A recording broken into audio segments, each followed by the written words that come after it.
प्रयागराज महाकुंभ मेला 2025 की भव्यता और आध्यात्मिक ऊर्जा ने देश विदेश के श्रद्धालुओं को आकर्षित किया है।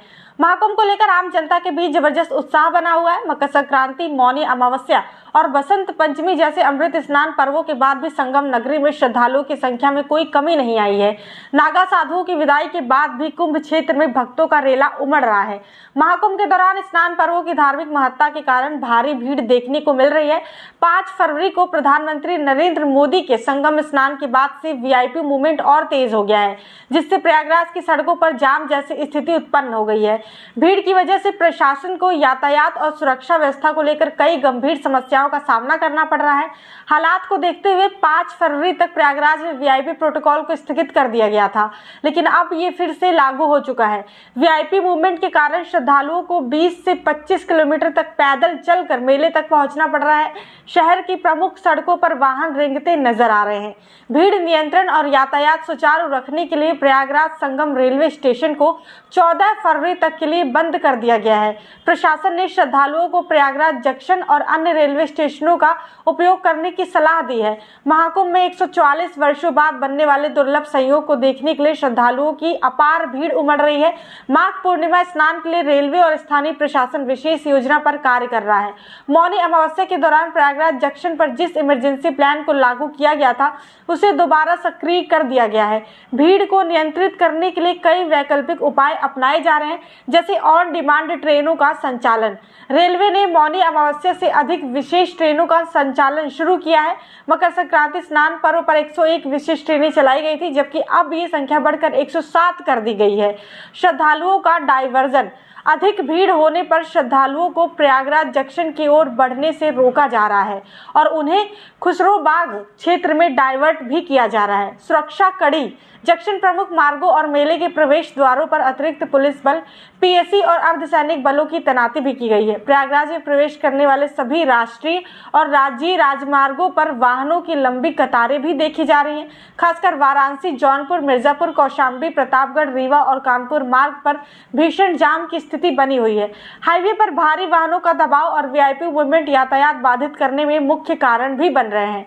महाकुंभ में बढ़ती भीड़ और अव्यवस्थित यातायात के पीछे कई प्रमुख कारण हैं।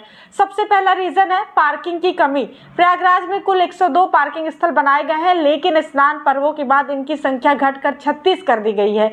इसके बावजूद तीर्थयात्रियों का दबाव बना हुआ है, जिससे सड़कों पर वाहन खड़े होने लगे हैं और जाम की स्थिति बन रही है।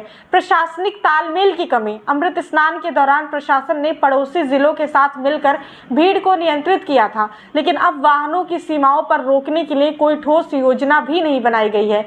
इसका नतीजा ये हुआ कि शहर के अंदर वाहनों का अत्यधिक दबाव बढ़ गया है। जानकारी का अभाव। कुंभ मेले में तैनात सुरक्षा कर्मी और प्रशासनिक अधिकारी कई अन्य जिलों से आए हैं, जिनकी स्थानीय क्षेत्रों की भौगोलिक समझ सीमित है। श्रद्धालुओं को सही मार्गदर्शन न मिलने के कारण वो बार बार भटक रहे हैं, जिससे भीड़ नियंत्रण में कठिनाई भी हो रही है। सूचना संचार की समस्या। सड़कों पर श्रद्धालुओं के लिए सही दिशा निर्देश देने वाले साइनेज की भी कमी है। ऐसे में वाहन चालक एक दूसरे के पीछे चलते हुए गलती से गलत रास्तों पर पहुंच जाते हैं, जिससे जाम और भी ज्यादा अधिक बढ़ जाता है। वीआईपी प्रोटोकॉल की बाधा। प्रयागराज महाकुंभ में लगातार वीआईपी और वीवीआईपी का आगमन हो रहा है। इनके काफिलों को निकलवाने के लिए जगह जगह बैरिकेडिंग भी की जा रही है, जिससे आम श्रद्धालुओं के यातायात पर असर पड़ रहा है। कई बार पुलिस और स्थानीय लोगों के बीच झड़प की भी खबरें आई हैं। माघ पूर्णिमा स्नान के मद्देनजर प्रयागराज प्रशासन को और अधिक मुस्तैदी के साथ काम करना होगा। वीआईपी मूवमेंट को नियंत्रित करने के साथ साथ श्रद्धालुओं की सुविधाओं का ध्यान रखना भी आवश्यक होगा। संकेत बोर्ड और सूचनात्मक घोषणाओं को बढ़ावा दिया जाना चाहिए। प्रशासन को लगातार जमीनी स्तर पर स्थिति का आकलन कर त्वरित फैसले लेने होंगे। वाहनों की पार्किंग के लिए नए स्थान चिन्हित किए जाने चाहिए। पब्लिक ट्रांसपोर्ट और शटल सेवाओं को बढ़ावा देकर निजी वाहनों का उपयोग कम करने पर बल दिया जाना चाहिए। प्रयागराज महाकुंभ मेला 2025 की भव्यता और दिव्यता निर्विवाद रूप से अभूतपूर्व है। हालांकि यातायात और भीड़ प्रबंधन की गंभीर चुनौतियां भी सामने आ रही हैं। प्रशासन को सतर्कता और चुस्ती से काम लेना होगा, ताकि ये दिव्य आयोजन श्रद्धालुओं के लिए न केवल आध्यात्मिक अनुभव बन सके, बल्कि सुविधा और सुरक्षा की पुष्टि से भी एक आदर्श आयोजन साबित हो सके। बाकी आपको कैसी लगी वीडियो कमेंट सेक्शन कमेंट करके हमें जरूर बताएं और साथ साथ हमारे चैनल को लाइक, शेयर, सब्सक्राइब करना बिल्कुल भी न भूलें।